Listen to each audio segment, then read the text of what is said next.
Le syndrome de détresse respiratoire aiguë. Ce syndrome est relativement fréquent.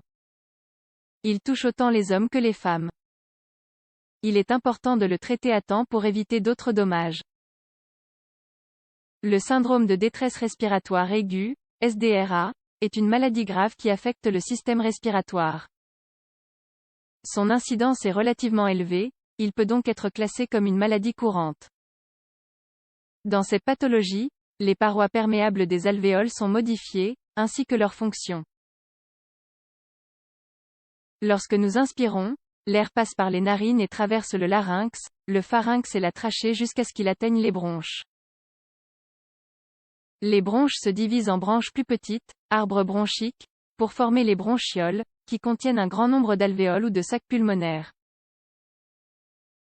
C'est précisément dans ces alvéoles que s'effectuent les échanges gazeux lors de la ventilation pulmonaire.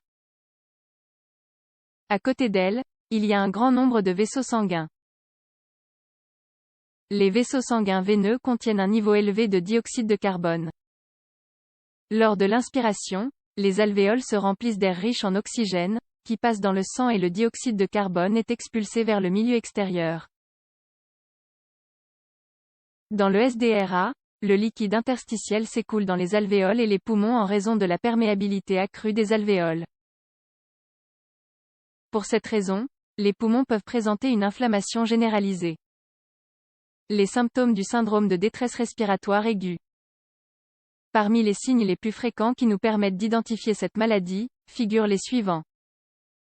Fièvre, hypotension artérielle, fatigue et faiblesse, respiration rapide, tachypnée, et superficielle, essoufflement et crachat rose ou blanc, douleur dans la zone touchée pouvant irradier vers d'autres zones proches telles que le dos ou l'abdomen, présence d'œdème pulmonaire non cardiogénique. Il y a une accumulation anormale de liquide dans les poumons qui affecte le fonctionnement normal des alvéoles.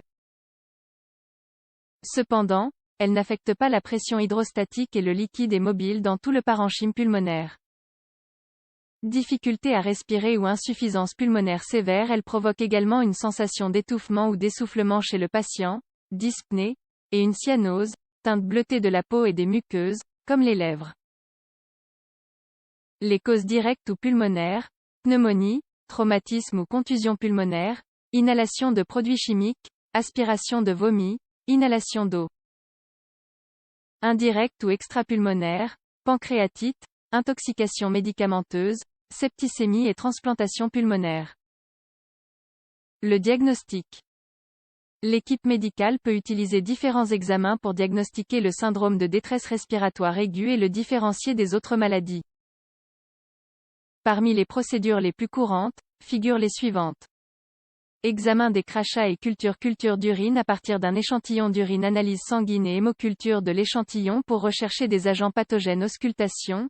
Des bruits anormaux se font entendre lors du placement du stéthoscope sur la zone touchée. Radiographie pulmonaire. La radio montre une altération avec accumulation de liquide. Bronchoscopie. Un fil avec une caméra à une extrémité est inséré dans les voies respiratoires. Le traitement du syndrome de détresse respiratoire aiguë. Le traitement varie d'un cas à un autre. Assistance respiratoire.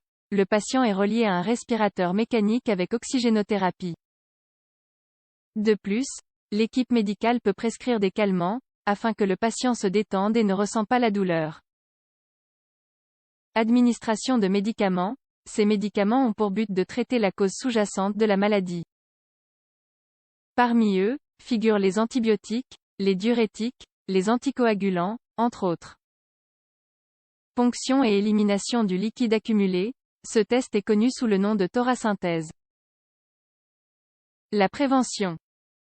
Bien que les principales causes du syndrome de détresse respiratoire aiguë soient d'autres troubles, nous pouvons citer divers facteurs de risque comme le tabagisme et l'alcoolisme. D'où l'importance d'éviter à tout prix ces mauvaises habitudes et de maintenir une bonne hygiène de vie. Une bonne alimentation et la pratique régulière d'exercices physiques sont des piliers qui améliorent la qualité de vie et servent de prévention naturelle contre de nombreuses maladies. Mais ils doivent être accompagnés d'autres bonnes habitudes, comme bien dormir tous les jours et le respect des indications du médecin. Si vous avez des doutes sur la façon d'améliorer vos habitudes de vie ou de les maintenir dans le temps, consultez votre médecin généraliste. Ce professionnel vous fournira les directives les plus appropriées et vous aidera à mieux comprendre votre corps.